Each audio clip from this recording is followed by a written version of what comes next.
Iran launched a new missile and drone barrage at Israel overnight, in retaliation to earlier Israeli strikes on Iranian targets.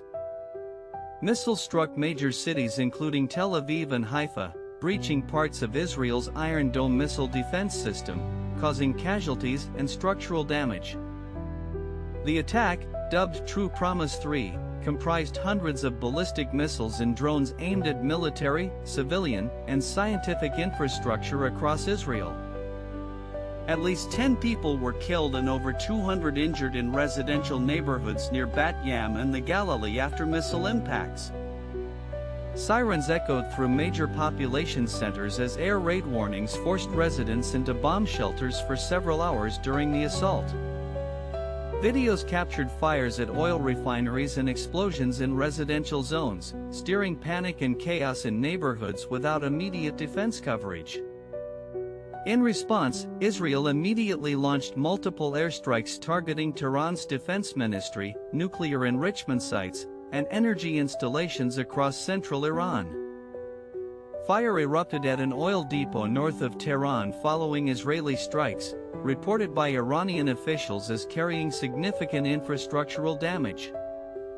Tensions escalated as Iran's Red Crescent confirmed multiple casualties among civilians, including women and children, following Israeli retaliation strikes in urban areas.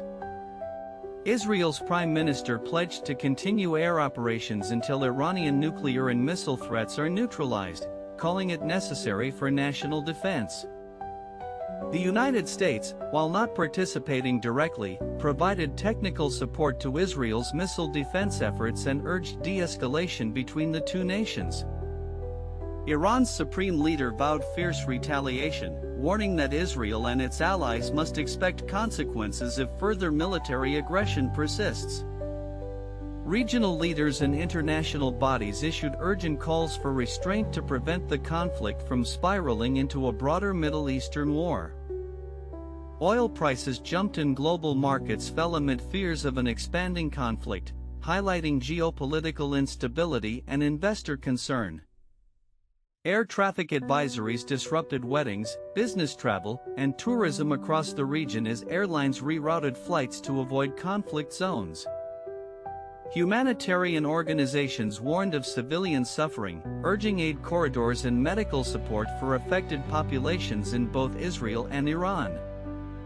Public anxiety surged in urban centers across the Middle East, with many fearing a wider regional conflagration and further military escalation. Security analysts warned the bombing marks the most intense Israel-Iran exchange in decades, rekindling fears reminiscent of the Iran-Iraq war escalation. Both nations remain locked in an active state of military engagement, with no ceasefire visible on the horizon amidst escalating tension.